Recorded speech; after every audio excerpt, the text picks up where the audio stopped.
এবারের নির্বাচন একেবারে ব্যতিক্রমধর্মী নির্বাচন হবে এবং এটাই কিন্তু আমরা সাধারণ জনগণরা প্রত্যাশা করছি। সেটা হলো আপনারা জোট করবেন বিভিন্ন দলের সাথে। কোনো দলের আছে অফিস আদালতে নেই। একজন পিয়নও পর্যন্ত নেই। পিয়ন থাকলেও সেই পিয়নেরও ৬ মাস ৭ মাস ধরে বেতন দেওয়া হয় না। এই ধরনের নাম সর্বস্বহীন একটা দল নিবন্ধন চুপে চাপে ঘুষ দিয়ে যেভাবে হোক নেওয়ার পরে দেখা যায় কি তাদের দলে যিনি কর্ণধার বা প্রধান নেতা রয়েছেন তিনি কি করেন অন্য কোনো বড় দলের সাথে তিনি জোট গঠন করেন। জোট গঠন করে জোট তৈরি করে এবার তিনি কি করেন যে বড় দলের সাথে তিনি জোট গঠন করেছেন তাদের মার্কা দিয়ে নির্বাচন করে তিনি সংসদে যান।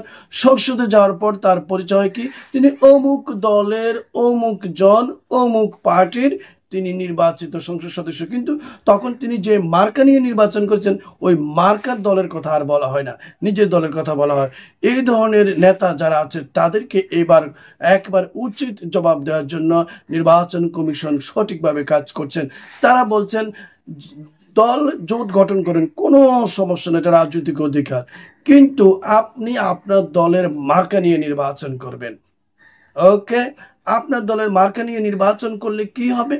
এতে বোঝা যাবে আপনার মার্কার প্রতি জনগণের আস্থা রয়েছে কিনা, এই মার্কা জনগণ চিনে কিনা, আপনার কর্মী সমর্থন রয়েছে কিনা, আপনার ভোট রয়েছে কিনা।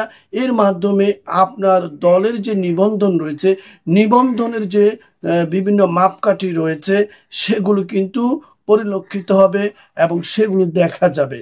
তাহলে এই লুকোচুরি ধারায় পারে অন্যের ঘাড়ের উপর নিজের দলের নিবন্ধন অন্যের ঘাড়ের উপর চাপিয়ে দিয়ে অন্যের মার্কা দিয়ে নির্বাচন করে সংসদে গিয়ে হ্যাডমগিরি দেখানো যে আমি অমুক রাজনৈতিক দলের সভাপতি, এসব চিটিং পটাং আর এবার হচ্ছে না। একদম এগুলো প্যাকেট করে দেওয়া হচ্ছে। এবার যারা ধানের শীর্ষে নির্বাচন করবে তারা একমাত্র বিএনপিরই হবে।